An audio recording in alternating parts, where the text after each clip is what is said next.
일타 강사와 함께하는 경제일타 해법. 오늘은요, 사상 초유의 비상계엄 사태를 맞이한 한국 경제를 정리해 주실 분을 모셨습니다. 신세돈 교수님이십니다. 교수님 어서 오세요. 네, 반갑습니다. 저는 숙명여자대학교에서 경제학을 35년 가르쳤고, 고전에는 한국은행 조사부에서 조사만 연구만 하는 부서에서 한 3년 있었어요.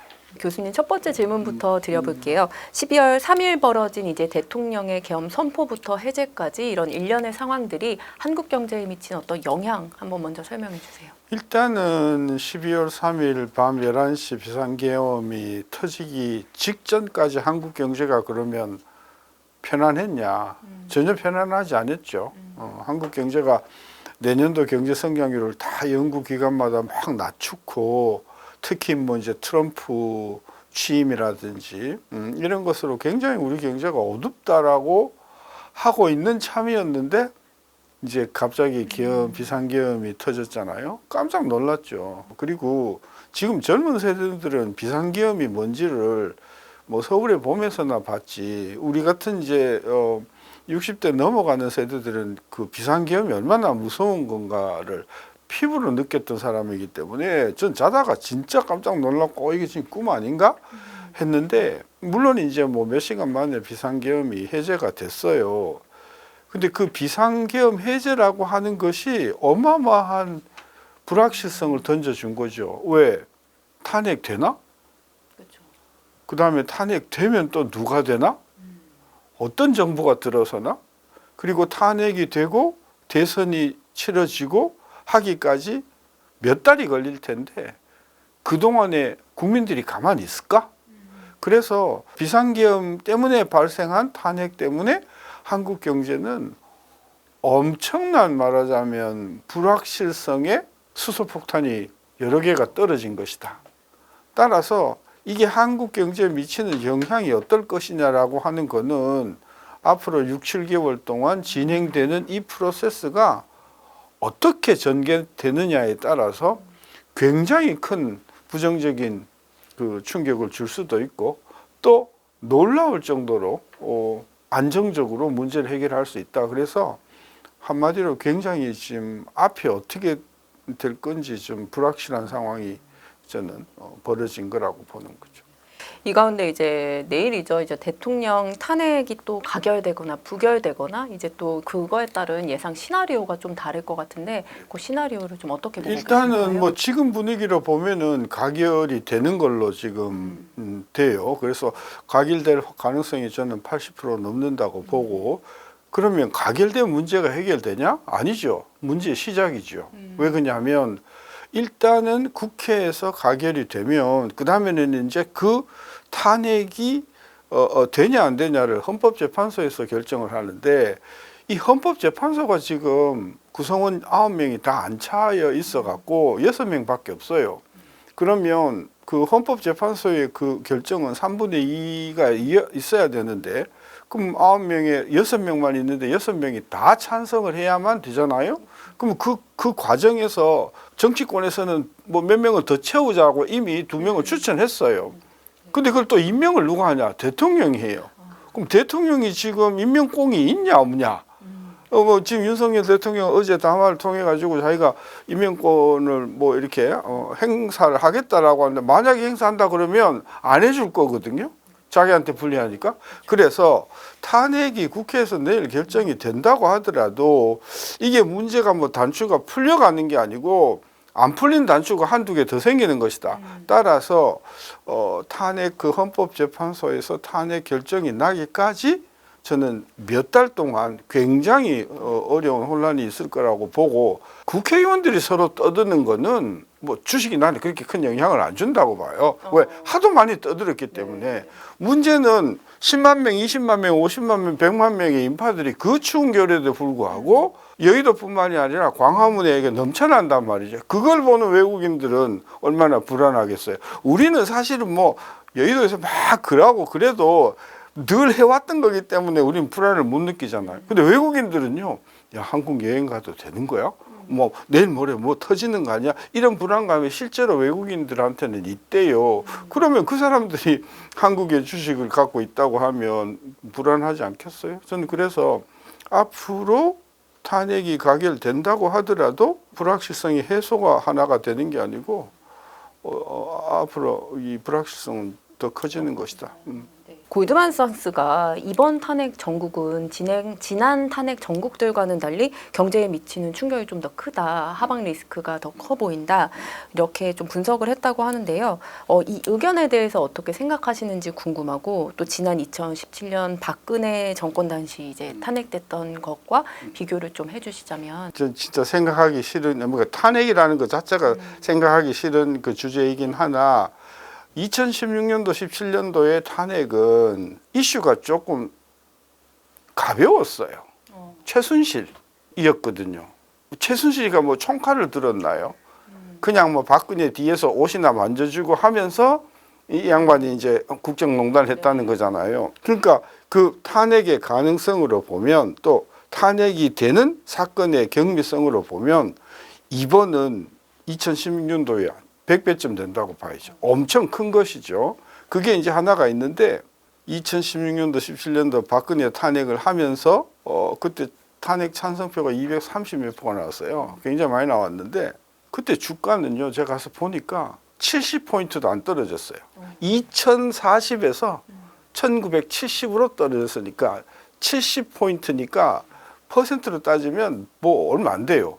근데 이번에는 물론 많이 만회가 되긴 했지만 그 낙폭이 하루에 60포인트 뭐 이거 3일, 4일 연장으로 갔었잖아요. 그래서 2016년도하고 지금하고의 탄핵을 비교하면 그 탄핵의 그 비중이나 무게감으로 보면 이번에 훨씬 더 크고, 그다음에 그 결과로 말하자면 주가가 굉장히 많이 떨어졌고 2,500에서 순식간에 그냥 2,400대 이하로 막 떨어지고 이랬잖아요. 물론 다 회복이 되긴 했지만, 중요한 건 뭐냐면 2017년도에는요 굉장히 운이 좋았어요. 왜? 문재인 정부가 딱 승리하고 나서부터 반도체 대박이 터졌거든요. 그래서 주식이 계속해서 올라갔어요. 근데 이번 5월에 만약에 새 대통령이 들어선다고 하면 우리 경제가 막 내리막에 들어갈 거거든요. 그러니까 이번은 2017년에 비해서 정치적인 함의로도 훨씬 더 무거운 탄핵인데다가, 그때는 운이 좋아가지고 반도체라든지 해서 경기가 상승 국면을 갔지만은 이번에는 트럼프에다가 그죠, 뭐 온갖 나쁜 악재들이 다 있는 데다가 또 하나가 이게 새 정부 저는 굉장히 어려울 거라고 보는 거죠. 금융위가 이제 탄핵 전국 여파로 인한 증시 급락을 막기 위해서 증안펀드 이제 투입을 고심하고 있는데요. 도입 시점과 효과에 대해서 한번 설명해 주세요. 뭐 도입 시점은 뭐 내일 당장 한다는 것도 아닐 테니까, 주가가 많이 빠지면 이제 정부가 개입을 해서 들어오겠다는 건데, 뭐 처음에 한 3, 4일은 막 빠지더니 3일 이후에 계속해서 올라왔어요. 어제도 보면은 계속 전장에는 안 좋다가 후반장에 들어가지고 뭐 한 18포인트 쭉 올랐잖아요. 그러니까 지금 현재 정부가 증안기금을 통해서 개입을 해서 증시를 끌어올려야 할 타이밍은 아니다. 그러나 만에 하나 주가가 1, 2% 포인트 계속해서 2, 3일 동안 빠진다고 하면 중앙기금을 동원해야 될 텐데, 문제는 중앙기금의 규모가 뭐 정부가 생각하는 게 모르긴 하지만 그 1조, 2조 그 안팎일 텐데 이걸로 충분하겠는가?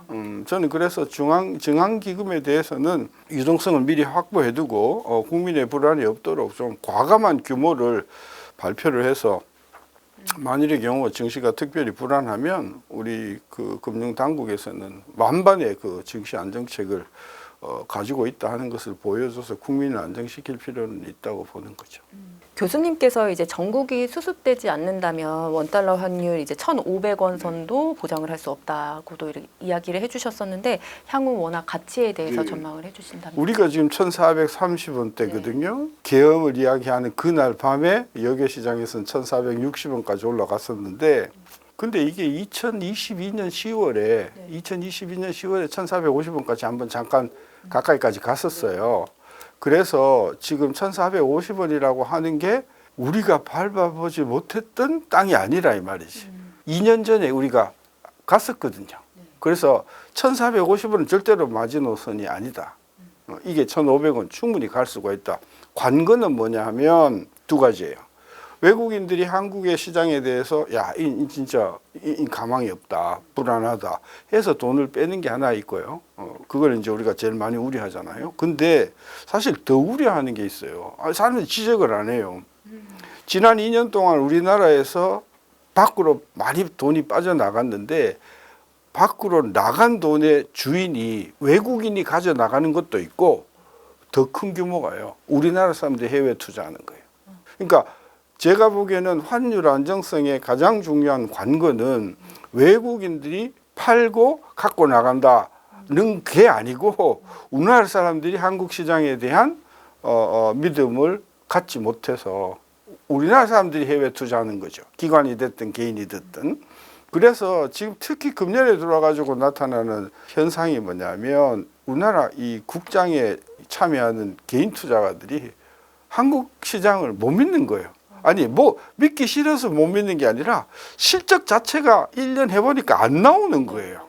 그러니까 뭐 정치 상황 상관없이 밖으로 나간단 말이죠. 그래서 이 1,450원이냐 1,500원이냐 또는 뭐 그 이상으로 가냐를 결정하는 가장 중요한 포인트는 외국인이 됐든 내국인이 됐든 한국 주식시장에 대한 희망, 믿음 이게 있냐 없냐 이게 점점 이제 떨어지고 있고 만에 하나 이 가정입니다만은 만에 하나 내년도에 지금의 이제 야당이 집권하게 되면 사실 야당은 증시에 별로 긍정적인 정책을 안 내놨었어요. 대표적인 게 이제 그 증권 투자 소득에 대한 과세였잖아요. 계속해서 과세를 하자고 해왔잖아요. 근데 이제 지금 여당에서 하지 말자고 해가지고 지금 가까스로 이제 그쪽에서 했잖아요. 그러니까 지금 민주당은 기본적으로 증시에서 돈을 벌면 세금은 물려야 된다라고 하는 정책을 수십 년 동안 고수해 온 정당이에요. 또 이 지금 야당은 기업의 활동에 대해서 굉장히 규제를 좀 하자는 쪽이잖아요. 특히 재벌에 대해서는. 거기에다 이제 트럼프 요인도 있고, 그렇죠? 그다음에 지금 새로 지금 떠오르는 이슈가요. 시리아 이슈예요. 지금 아사드가 도망을 갔잖아요. 이스라엘이 이때구나 해서 지금 시리아 지금 그 남부 국경으로 지금 들어오고 있거든요. 이게 이제 내년 내내 러시아가 가만히 있겠냐고요. 우크라이나가 좀 잠잠해지면 바로 러시아는 이슈를 시리아로 가져갈 것이다. 그래서 만약에 시리아에 러시아를 지원을 등에 업은 군대들이 만약에 시리아로 포진이 되면 우크라이나 문제가 아니고 시리아가 이제 세계의 국지 전쟁에 그런 점에서 보면은 내년도에는 새로 들어오는 정부, 트럼프 팩터, 그다음에 중동 팩터, 뭐 거기다가 지금 상당히 어려운 반도체, 철강, 지금 그래 여러 가지로 지금 내년도가 걱정거리가 많은 거죠. 우려가 크죠. 네. 외교가 이제 아무래도 올스톱된 상황인데 이제 말씀하신 대로 트럼프 행정부도 이제 한 달 뒤면 이제 새로 취임하잖아요. 트럼프 취임에 이제 대비할 골든 타임을 이제 놓치고 관세 협상 테이블의 첫 국가가 되는 거 아니냐 이런 우려도 있는데 그 부분에 대해서는 어떻게 보실까요? 네. 그러니까 지금 트럼프가 되면은 3개월 내로 한국산 제품에 대해서 이제 반덤핑 관세를 왜냐하면 2016년, 17년도에도 했어요. 세탁기에 대해서. 그래갖고 한국의 LG 세탁기라든지 이게 타격이 많이 있었는데 분명히 이 사람은 성질이 급해가지고 뭔가 그냥 취임하자마자 그냥 취임하는 날 그냥 조치를 낸단 말이에요. 그 대상은 중국하고 한국이 될 가능성이 크다. 그런 면에서 반덤핑 관세가 이제 취해질 것이고 저는 내년도 아마 한미 간의 최대 이슈는 방위비 협상이 아니고 한미 FTA 개정일 거예요. 한미 FTA 개정하자. 이거 되게 우리한테 불리하다. 이런 생각을 트럼프가 갖고 있거든요. 그래서 내년 내내 이제 그 한미 그 자유무역 협정에 대해서 개정을 하자고 할 것이고 그러면 이런 사람이 그렇게 이야기를 해요. 지난번에 그 개정할 때, 이거 뭐 미국이 요구하는 거 우리가 들어주는 대신 우리가 요리한, 절대로 그런 일 없어요. 그냥 미국이 좋아하는 쪽으로 풀어주면 그걸로 끝이거든요. 지난번의 경우는 그게 뭐였냐면요, 픽업 트럭이었어요. 네. 우리 국민들은 이제 픽업 트럭을 잘 모르는데 미국 사람들은 승용차보다도 픽업 트럭을 더 좋아해요. 그리고 돈은 픽업 트럭에서 돈을 벌거든요. 그래서 이 픽업 트럭에 대한 수입 규제를 굉장히 강화했었는데, 그게 2017년도에 트럼프가 취임하는 그 해에 우리나라 픽업 트럭을 수출해 주기로 문을 열어주기로 했거든요. 트럼프가 되자마자 그걸 다시 막았단 말이에요. 그죠? 그런 면에서 지금 픽업 트럭에 대한 그 우리가 문이 닫히는 바람에 우리가 굉장히 타격을 입었는데, 앞으로 뭐 여러 가지 트럼프가 들어오면서 자기네 쪽에 유리한 쪽으로 개정이 될 거기 때문에 한미 FTA가 어떤 내용을 가지고 개정이 되냐에 따라서 우리 증시나 한국 경제에 큰 부정적인 영향을 줄 가능성이 큰 거죠. 계엄 사태로 코리아 디스카운트가 이제 심화되고 있는데요. 뭐 방산이란 반도체가 타격을 받았다 이런 의견도 있는데, 교수님은 어떤 섹터가 좀 타격을 받았다고? 일단 방산이 타격을 받죠. 그리고 원전 관련도 타격을 받죠. 특히 원전 같은 경우에는 타격을 저는 앞으로 많이 받을 거라고 보는 게, 이게 이제 다음 정부가 어느 당이냐에 따라서 많이 달라질 텐데, 지금 현재의 확률로 보면은 정권 교체가 일어날 가능성이 크잖아요. 뭐 아닐 수도 있겠지만, 그럼 만약에 새 정부가 들어선다고 하면 윤석열 정부가 뒤집어 놨던 원전 정책을 또 다시 한번 더 뒤집을 가능성이 크잖아요. 그러면은 원전 산업에 종사하는 사람은 진짜 미칠 노릇이죠.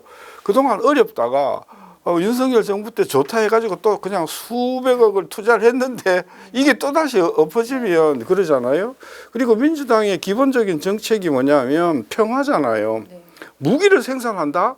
뭐 원자력 관련한다? 이거 자체가 그분들의 정책적인 어떤 철학과 맞지가 않잖아요. 이제 그런 면에서 아까 말씀하신 대로 가장 큰 타격을 받은 업종이라고 하면 이제 그런 업종이 될 테고, 반면에 또 상당히 긍정적으로 우리가 바라볼 수 있는 게 뭐냐면, 이 지금 보수 정부는 ESG에 대해서 별로 그 돈 드는 일이다, 뭐 환경 이거 먹고 살기 힘든데 무슨 환경이냐 이런 주의인데, 이게 민주당의 진보 쪽에서는 무엇보다도 환경, 무엇보다도 그죠? 이러니까 기후 이러니까 그쪽은 상당히 또 다시 부각이 될 가능성이 있어서, 그 정책의 철학에 어느 것이 맞냐에 따라서 저는 내년도에 굉장히 등락이 좀 심할 거라고 보는 거죠. 반도체는 어떻게 보실까요? 반도체는 일단은 삼성이 해왔던 그쪽, 우리가 전통 메모리 쪽은 좀 심하게 하면 접어야 될 가능 크다. 네, 중국도 있고 일본이 또 좀 들어온다 하거든요. 그래서 올드 모델 D램 쪽은 지금 경쟁력을 잃었다고 보고, 지금 이제 뜨는 AI 쪽에 HBM인가 이쪽은 뭐 좀 전망이 있을 텐데, 그것도 뭐 우리만 생산하나?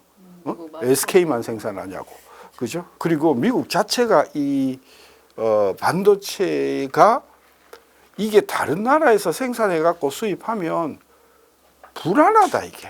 우리나라 안에서 생산을 해야 된다, 이런 자국 우선주의가 지금 굉장히 자각이 뚜렷해졌기 때문에 지금 입장이 그거잖아요. 민주당이 된 공화당이 됐든 너그 공장 내 물건을 사줄 텐데 거기서 생산하지 말고 텍사스로 와, 이렇게 되잖아요. 이제 그래서 그런 면에서 보면은 반도체도 전망이 어둡다고 봐야 되겠죠. 가뜩이나 이제 분위기가 좋지 않았는데 계엄 사태까지 이제 터지면서 국내 주식 투자자들의 이제 고민이 좀 깊어졌을 텐데, 현 시점에서 그럼 한국 주식 투자에 대한 좀 분석을 해주시자면. 뭐 분석할 것도 없죠. 대한민국 주식은요, 제가 지금 35년 지켜보고 있거든요. 한 15년 천에서 갇혀 있었어요. 천박스라겠죠. 네. 올라가질 않아요. 그러다가 2000년 넘어와가지고는 2000박스에 갇혔어요. 최근에 와서는 이제 뭐 3000 가까이까지 갔다가 좋아했는데 지금 다시 2400대 내려와 있잖아요. 한국 시장이 매력이 없는 이유는 이게 꾸준히 미국처럼 상승을 안 하는 거예요. 미국은 들고 있기만 해. 세월이 흐르면 수익이 나, 이거잖아요. 네. 우리는 이게 워낙 등락이 심하기 때문에 한국 사람들은 전부 눈이 빨개가지고 뭘 하냐?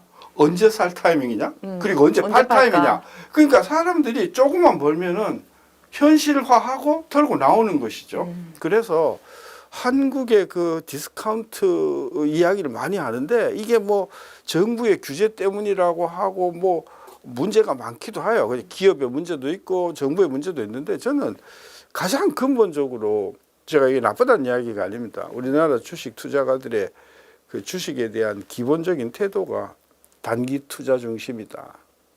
그 단기 투자 중심이고 또 정부 제도가 이제 단기 투자 중심으로 갈 수밖에 다른 말로 하면 장기 투자를 하면 제공되어야 할 인센티브가 별로 없기 때문에 그런 면에서 아까 코리아 디스카운트는 이게 복잡한 문제라서 정부가 뭐 쇼를 한다고 해서 레벨업이 되는 것은 아니다. 저는 그렇게 봐서 한국 그 주식 시장을 조금 어둡게 보는 편이죠. 부동산 시장도 이제 계엄 사태의 영향을 받아서 좀 얼어붙었다 이런 얘기가 있는데 내년 부동산 시장 전망을 한번 해주시자면. 부동산 시장은 이제 요인이 크게 이제 두 가지 요인이잖아요. 세 가지죠. 하나는 공급. 근데 지금 정부가 이러니까 그동안 공급 계획 지금 다 지금 유동적이잖아요. 그리고 윤석열 정부가 탄탄했을 때에도 공급이 만만치 않았거든요. 여러 가지 그 계획은 했는데 삽도 못 뜨는 그게 지금 많잖아요. 그래서 공급 문제가 지금 하나 있고 이제 또 하나는 금리란 말이에요. 지금 금리가 많이 내려갈 거라고 지금 기대 못 하는 게 인플레가 지금 좀 안 잡히고 있거든요. 미국도 그러고 우리도 그러고.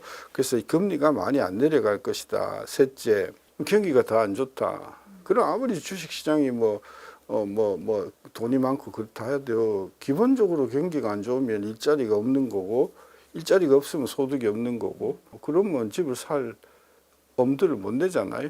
저는 그래서 일단 총론적인 차원에서 부동산 시장은 금년보다 나쁠 거다고 보는데 그러면 100이면 100 다 나쁘냐?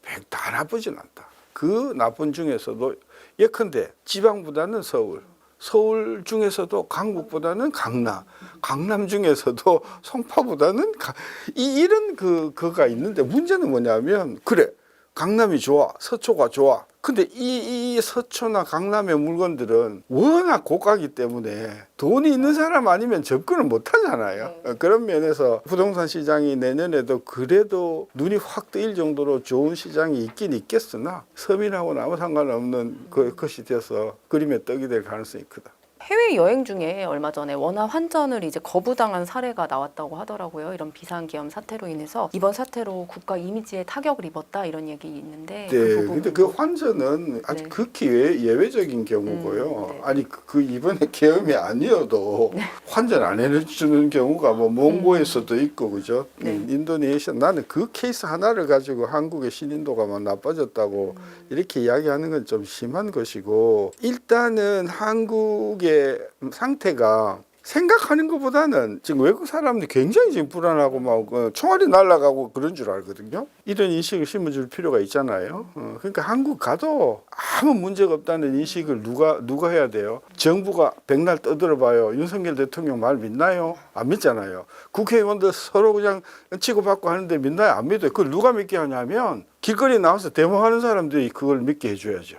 그래서 막 카메라가 막 데모를 하는데 막 핏대를 내고 막 플래카드에 뭐 죽여라 살려라 하고 하는 게 아니고 야 그냥 데모를 하는데도 진짜 위트 있다. 진짜 이게 뭐 하나의 축제같이 데모를 한다. 이런 거를 좀 보여주면 한국의 데모는 그게 세련된 데모구나. 우리가 걱정할 바. 저는 그래서 한국이 안전하다라는 인식을 가장 강력하게 심어주는 그림은 정부의 발표도 아니고 국회의원의 뭐 호소도 아니고 여의도에서 모여 있는 시민들이 그게 3만이 됐든 5만이 됐든 아기를 데리고 오고 그저 강아지를 데리고 오고 그리고 피켓 대신에 뭐 굉장히 그 신선한 어떤 그런 거리를 만들어 주면 저는 외국인들이 상당히 생각이 달라질 것이다. 저는 그래서 우리 시위를 하시는 분들이 저도 어제 KBS 가면서 굉장히 길이 막혀서 혼났는데 이분들이 너무 강성으로 막 정치 연설하듯이 하니까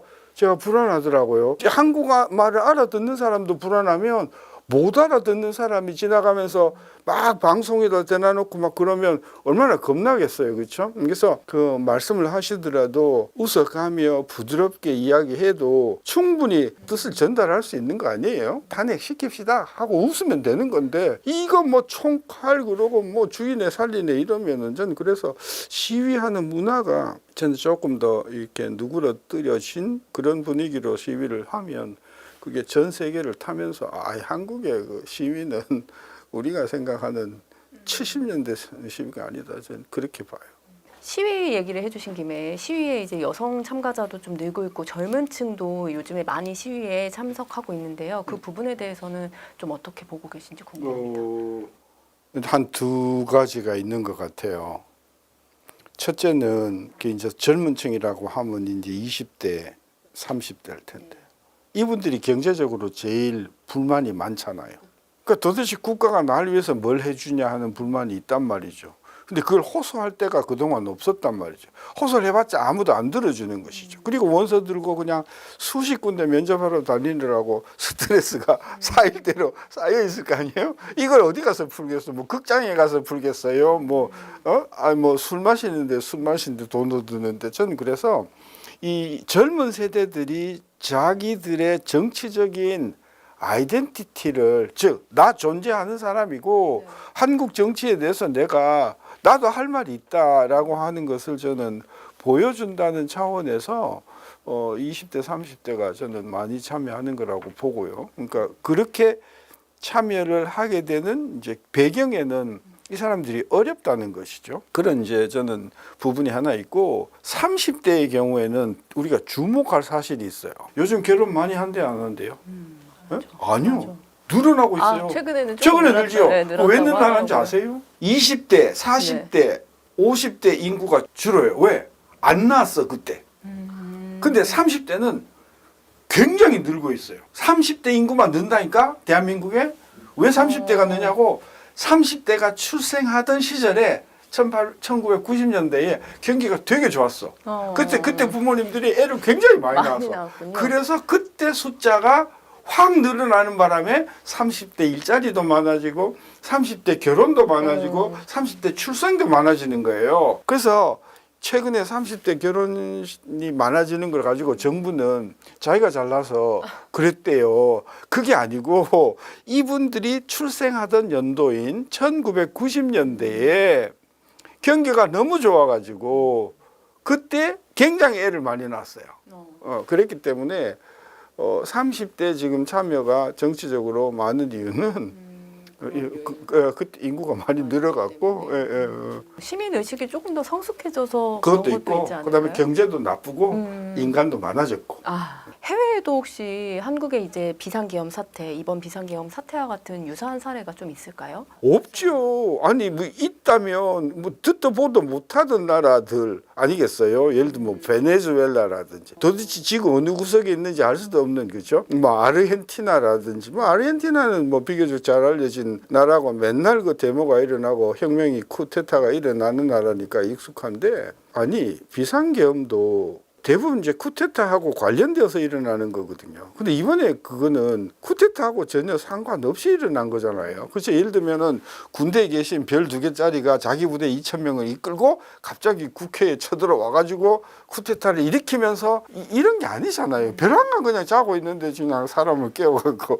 비상계엄을 한 거잖아요. 이런 예는 근대 사회는 없고요. 있다고 하면 후진국이고요. 그래서 한국의 비상계엄 사태를 보고 야 한국이 후진국이구나 이런 생각을 하게 되는 건데 역사적으로 이 유래를 찾아볼 수 없습니다. 지금 제가 중국 고전을 읽고 있는데 중국 고전에도 황제가 하도 지지율이 나빠서 지 군사를 이끌고 엎어갖고 비상계엄 이런 경우가 있긴 있을 텐데 아주 찾아보기 드문 희귀한 형태의 이 가운데 야당 단독으로 이제 감액한 내년도 예산안이 이제 본회의를 통과했는데 이게 한국 경제에 또 어떤 영향을 미칠까요? 그 감액이 4조잖아요. 4조고 우리 지금 예산이 이번에 670 한 3조쯤 되는데 그럼 670조에 4조 줄이면 뭐 몇 프로예요? 1%도 안 돼요. 그렇죠? 그리고 그 감액을 어디서 해서 받냐니까 대부분 절반이 예비비예요. 그리고 예비비가 아닌 거는 이제 대통령실의 뭐 비용이래요. 아, 나는 속이 시원하다. 꼴도 보기 싫은데 대통령실에 왜 돈을 쓰냐. 그런 차원에서 저는 4조 감액에 대해서는 뭐 그 별로 그 영향을 안 크지 미친다. 않다. 이제 그런 이야기인데 이제 지금 야당에서는 뭘 바랐냐 하면은 민생에 관련된 좀 증액을 하고 싶었는데 국회는요 예산은 증액을 하려면은 정부가 증액안을 내놔야 돼요. 그러니까 국회가 할 수 있는 일은 감액은 할 수 있는데 증액을 못 하거든요. 감액은 이제 국회가 했는데 증액을 하고 싶은데 이거는 지금 정부가 저 모양 적골이니까 못 하잖아요. 그래서 이번 예산은 야당 쪽에서는 좀 증액을 하고 싶은데 못 한 거라서 아마 조만간 내년도에 추경을 1, 2월서부터 추경을 해서 야당이 원하는 쪽으로 아마 예산이 많이 증액이 될 가능성이 있다고 봐요. 교수님께서는 그럼 현재 상황을 극복할 돌파구는 어떻게 보고 계실까요? 일단 저는 내수가 너무 안 좋잖아요. 그렇다고 국민 주머니에 20만 원씩 저는 이렇게 뭐 30만 원씩 꽂아 주는 거는 우리 꽂아 받잖아요. 2020년도에. 전 별로 효과가 없다. 2020년도에 우리 코로나 때 돈을 줬더니 어디 썼는가 봤더니 80%를 식료품점에서 샀어요. 식료품점에 가서 쓰는 거는 그 돈 안 줘도 가서 쓰는 거잖아요. 그러니까 돈을 주면 이게 새로운 수요를 만들어내지 않고 그냥 국민들 주머니에 돈이 남더라는 거죠. 경기 안 살아난다는 거죠. 나머지 20%는 쓰긴 썼어. 어디서 썼냐 봤더니 외과에 가서 점을 다들 뺐어. 왜? 점 빼는 돈이 거기 한 2, 30만 원이면 빼거든. 그러니까 결국은 2, 30만 원 정도 주면 그게 어디다 쓰이냐 하면 안 쓰거나 아니면은 점 빼거나 안경 가는데 대부분 썼더라. 그런 면에서 보면 돈을 10몇 조씩 쓰면서 경기는 안 살아난다. 그죠? 그러니까 25만 원은 저는 주는 것이 현명치 못하다. 이제 그래 보는 거고. 그러면은 내수를 살리는 방법이 뭐냐고 하도 제가 많이 물어보시길래 제가 대안을 제시를 했죠. 뭐냐? 우리 지금 짜장면 드시면 부가가치세 얼마네요? 10%네요. 그러니까 올해 8,000원이면 그 안에 790원 정도가 부가세가 붙어 있어요. 그거 깎아주면은 짜장면 값 좀 싸질까요? 안 싸질까요? 싸지겠죠. 한 800원 싸지겠죠. 그럼 부담이 줄겠죠. 그래서 제 주장은 부가세를 좀 낮추자. 지금 10%를 5%만 낮추자. 영원히 낮추자는 게 아니고 경기가 상당히 좋아지고 예를 들면 경제 성장률이 3% 넘어가면 그때서는 우리가 부가세를 올리겠습니다라고 약속을 하고 지금 너무 안 좋으니까 내년 좀 이따 이야기하겠지만 내년도 경제 성장률이 지금 다 원래는 2%대라고 봤잖아요. 지금 다 1%대로 보잖아요.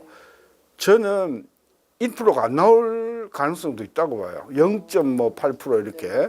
그래서 내년도는 워낙 안 좋을 것 같으니까 남은 한 3년이라도 부가세를 조금 인하를 하자. 그러면 서민들이 상당히 저는 숨통이 좀 트일 거다. 저는 그래서 부가가치세를 좀 낮추자. 그게 대안이다. 방금 내년도 경제 전망이 좀 어둡다고 말씀을 해주셨는데 마지막으로 내년 이제 경제 상황 좀 분석해 주시고 성장률 얘기해 주신 것도 좀 더 자세히. 우리 경제가 보통 정상적으로 굴러갈 때 민간 소비가 4% 정도 증가를 했어요. 작년에 비해서 실질로. 근데 이게 금년에는 3분기가 0%대예요. 지금 민간 소비가 완전히 스톱됐어요. 아직 계엄도 발동도 안 된 3분기가. 그러면 계엄 효과가 있는 4분기는 분명히 마이너스 갔을 거고 내년은 더 확실히 민간 소비가 안 좋을 거 아니에요. 그래서 지금 보통 4% 정도 가야 이게 정상인데 이게 지금 0%다라고 하면 거기서만 성장률을 얼마 잡아먹냐? 2%포인트를 잡아먹어요. 그러면은 소비가 4%에서 0%로 가는 순간 그것만 해도 우리나라 성장률은 0% 나오잖아요. 그 다음에 내년에 수출이 또 안 좋아지잖아요. 그럼 또 갉아먹죠. 그리고 정부가 이제 1년에 평균 한 0.7% 정도 성장에 기여를 해왔어요. 근데 이 정부가 재정적인 여건도 어렵고 하니까 이게 성장의 기여를 전혀 지금 못하고 있잖아요. 그래서 저는 내년도 경제 성장률은 1.0%안 나온다. 0.